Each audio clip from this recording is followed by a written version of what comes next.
नमः शंकर शारदाभ्यां श्री गुरुभ्यो नमः। आप समस्त सज्जनों का हार्दिक स्वागत है। सज्जनों, जीव भाव क्या है जिसके कारण कि हमें कर्तृत्व भोक्तृत्वपन्न रूपी अहंकार हम में आ जाता है कि मैं ये करता हूँ, मैं ही कर रहा हूँ, मेरे द्वारा ही ये होता है, मैं ही भोग रहा हूँ इत्यादि जो ये भ्रम या भाव हमारे में आते हैं, अपने को जीव भाव का भ्रम पालने से ही आते हैं। जीव भाव का अर्थ होता है प्रकृति या मनोबुद्धि के साथ एकात्म का भ्रम रखना ही जीव भाव होता है। इसी भ्रम के कारण उसमें कर्तापन भोक्तापन जो है प्रतीत होता है। भगवान श्री कृष्ण जी गीता में कहते हैं, प्रकृते क्रियमाणानि गुणकर्माणि सर्वशः अहंकार विमूढ़ात्मा कर्ताहमिति मन्यते। प्रकृतेर मायया सत्वादि गुण द्वारा आकाशादि महाभूत रूपेण परिणता तस्याः प्रकृतेः गुणाः कार्यभूताः देहेन्द्रियादयस्तैरेव क्रियमाणानि न क्वचिदप्यात्मना क्रियमाणानि सर्वाणि कर्माणि देहेन्द्रियादिष्वहंकारेण विमोहितो अहं प्रत्ययार्थत्वेन विदित आत्मा येन सो अहंकार विमूढ़ात्मा कर्ताहमिति मन्यते। दुष्टादुष्ट प्रारब्धवशा देहेन्द्रियैः कृतेषु दुष्टेष्वदुष्टेष्वपि कर्मस्वकर्तारमेवात्मानं मया पापं कृतं पुण्यं कृतमिति तत्तत्क्रियायाः कर्तारमेवं पश्यतीत्यर्थः। मैंने ही पाप किया, मैंने ही पुण्य किया, इस प्रकार का जो है जीव में भाव आ जाता है। ये कारण है अपने आप को जीव समझना, और उससे उसी भ्रम से कर्तापन और भोक्तापन भी आ जाता है। अर्थात त्रिगुणात्मिका माया के सत्व आदि गुणों से उत्पन्न शरीर प्राण मन बुद्धि आदि के द्वारा शुभ अशुभ कर्मों के वशीभूत होकर किए गए कर्मों को सर्वथा अकर्ता आत्मा स्वयं को उन कर्मों का कर्ता मान लेता है। अहंक्रिया विमूढ़ात्मा कर्ता अस्मीति अभिमन्यते तेन संसार पदवीम वशो अभ्येत्य निर्वृत्तः।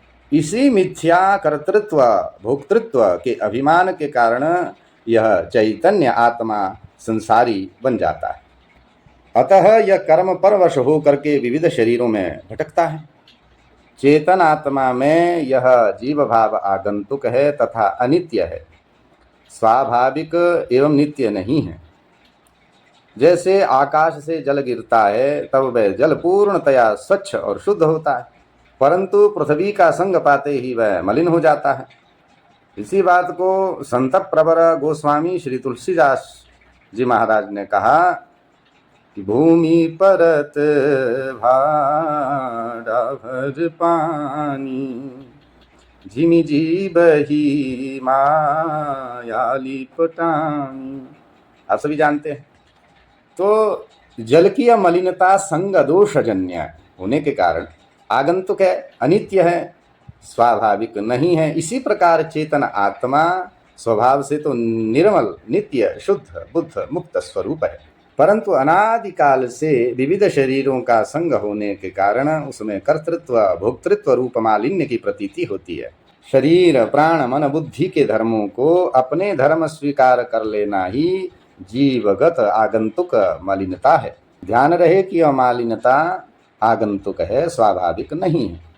अतः आत्मा के वास्तविक स्वरूप का ज्ञान हो जाने पर संग दोषजन्य जो आगंतुक मलिनता है वह तिरोहित हो जाती है, अर्थात नष्ट हो जाती है, तथा जीव भाव भी सदा सदा के लिए नष्ट हो जाता है और चेतन विशुद्ध आत्मा का अपना सहज स्वाभाविक विशुद्ध सच्चिदानंद स्वरूप प्रकट हो जाता है।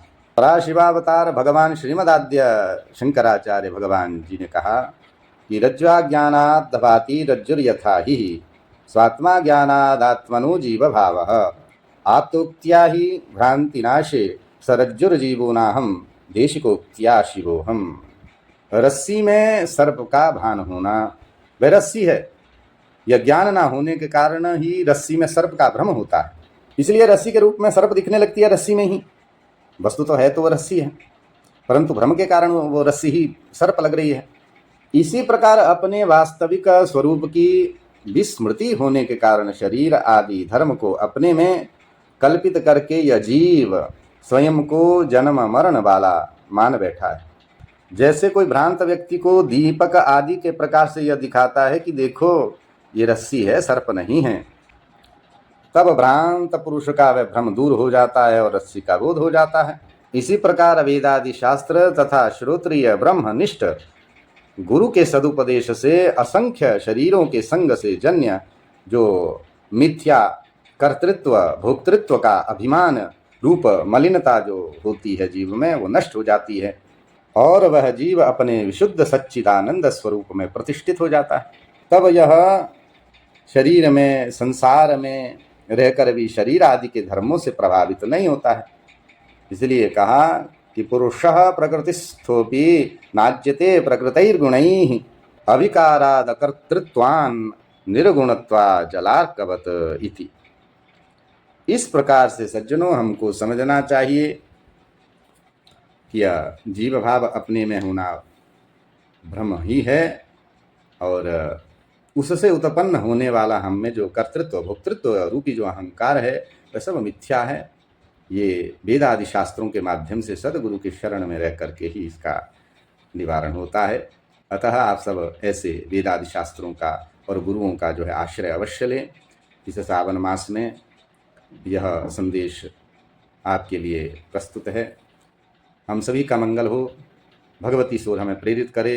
हर नमः पार्वती पतये, हर हर महादेव शंभो। जय श्री राम।